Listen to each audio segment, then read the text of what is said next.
پوچھنے والے اصحاب رسول ہیں، نبی اکرم کے سچے عاشق اور غلام ہیں. عرض کرتے ہیں کہ یا رسول اللہ صلی اللہ علیہ وسلم، عجیب سوال ہے کہ نمازیں تو ہم پڑھتے ہیں، یا میں حدیث کا مفہوم بیان کر رہا ہوں آپ سے. نمازیں تو ہم پڑھتے ہیں، ظاہر ہے صحابوں کی نماز تھی، تو ہماری نمازیں تو آپ اللہ قبول فرمائے جیسی بھی ہم پڑھتے ہیں، پڑھ تو لیتے ہیں الحمدللہ. تو عرض کیا کہ یا رسول اللہ صلی اللہ علیہ وسلم، نمازیں تو ہم پڑھتے ہیں، لیکن ہماری اللہ کے نزدیک سب سے بہترین نماز کون سی ہے؟ سبحان اللہ. اب یہ ہم بھی سوچ رہے ہیں، نمازیں تو ہم پڑھتے ہیں، لیکن اللہ کے نزدیک ہماری پسندیدہ نماز کیسے بن سکتی ہے؟ بڑا مختصر جواب اللہ کے نبی نے فرمایا،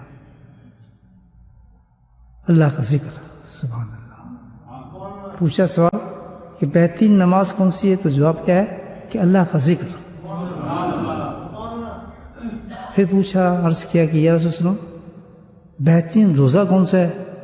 اللہ کے نبی نے فرمایا اللہ کا ذکر. پھر پوچھا کہ جہاد کون سا بہترین ہے؟ تو اللہ کے نبی نے فرمایا اللہ کا ذکر. مفسرین لکھتے ہیں کہ صاف اس حدیث سے اللہ کے نبی نے پیغام دیا کہ ہر عمل، ابھی سب سے بڑے عمل ہے جو انہوں نے بتایا، تو جتنے بھی چھوٹے عمل ہیں وہ تو ان کے اندر آ جائیں گے، کہ جو عمل بھی ہوگا ہم کریں گے وہ اللہ کے ذکر کرنے سے مقبول ہوتا ہے، اللہ اس کو قبول فرما لیتے ہیں، وہ قبولیت کے درجے تک پہنچ جاتا ہے. تو ذکر کا اتنا بڑا فائدہ ہے جو بیان فرمایا گیا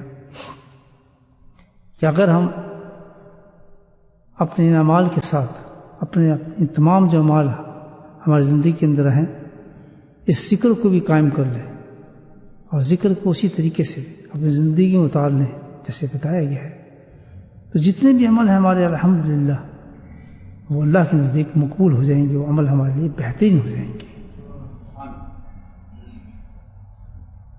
حضرت شیخ حدیث محمد ذکری رحمۃ اللہ علیہ ارشاد فرماتے ہیں کہ اللہ کا ذکر جو ہے یہ ساری عبادات کی روح ہے.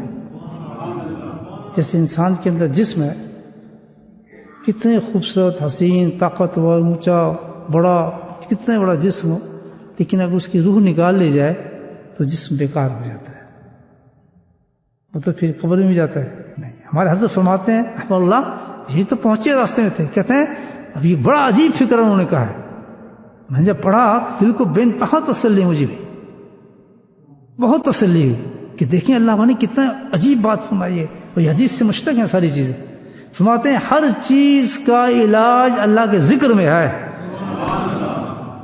ہر چیز کا علاج. آپ اندازہ لگائیں کتنی بڑی بات کی ہے.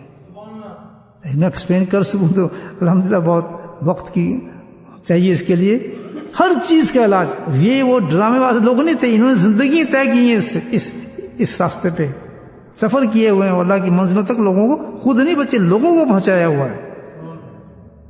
ہر چیز کا علاج اللہ کا ذکر کرتے کرتے موجود ہے. اور پھر آگے کتنی پیاری بات فرمائی ہے کہ گھبراؤ نہیں، 5 منٹ بھی اگر روز تم اللہ کا ذکر کر لو گے تو کہتے ہیں میں تمہیں یہ وعدہ کرتا ہوں چیز کا، 5 منٹ کا ذکر بھی بے فائدہ نہیں جائے گا، تمہیں بے انتہا فائدہ دے گا.